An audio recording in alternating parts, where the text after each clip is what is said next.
The lecture hall buzzed with the low murmur of students shuffling through their notes, but for Arjun, the only sound that mattered was the rhythmic tapping of Maya's pen against her notebook.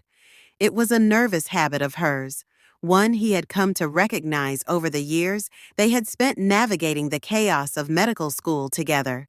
Today, though, there was something different in the way she tapped, something more urgent, more restless. As the professor droned on about cardiac pathophysiology, Arjun leaned closer, lowering his voice to a whisper. "You okay?"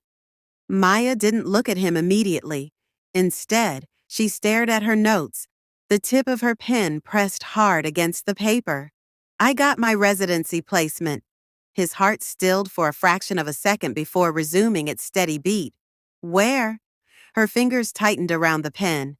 "Boston." Arjun swallowed. Boston was not Mumbai.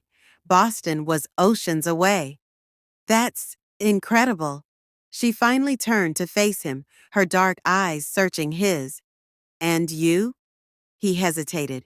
He had opened the email an hour ago, but he hadn't wanted to say it first. "Delhi." Silence stretched between them, 1,000 unspoken words hanging in the air. They had fought through sleepless nights, dissected cadavers together, stolen moments of laughter between grueling shifts. They had built something unshakable, or so he thought. Maya let out a breathy laugh, but there was no humor in it. 2 years, Arjun.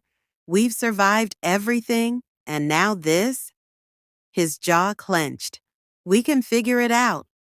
She looked away, her fingers brushing against the silver chain around her neck, the one he had given her the night before their first major exam. "Long distance? If that's what it takes." She shook her head. "You don't get it. Medicine consumes you. Residency is brutal. How do we make time when we barely have time to breathe?" Arjun reached for her hand, but she pulled back. The rejection stung more than he cared to admit. "So what? We just walk away?" Her voice was barely a whisper. "Maybe we don't have a choice." He exhaled sharply. "I refuse to believe that." Maya's eyes glistened, but she blinked the tears away. "Arjun, I love you. I have loved you since the first time we argued over that anatomy question in first year. But love isn't always enough." His grip tightened around his notebook. "It has to be."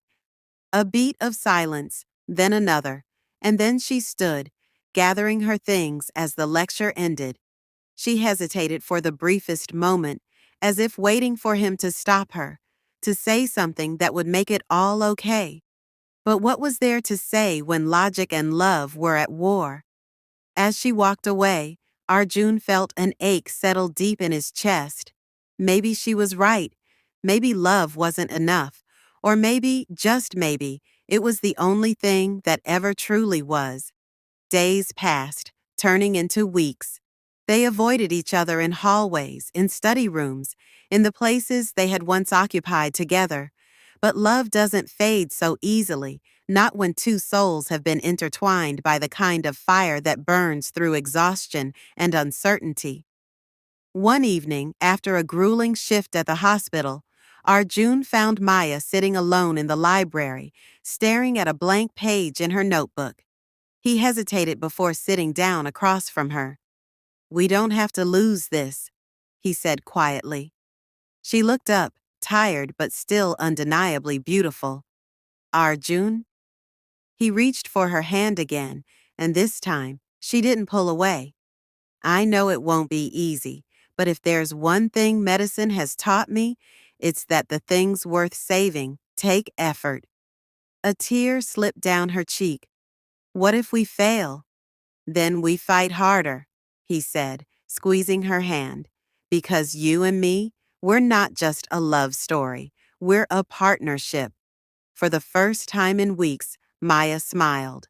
And in that moment, they both knew. No distance, no sleepless nights, no brutal schedules could ever erase what they had. Love wasn't just enough, it was everything.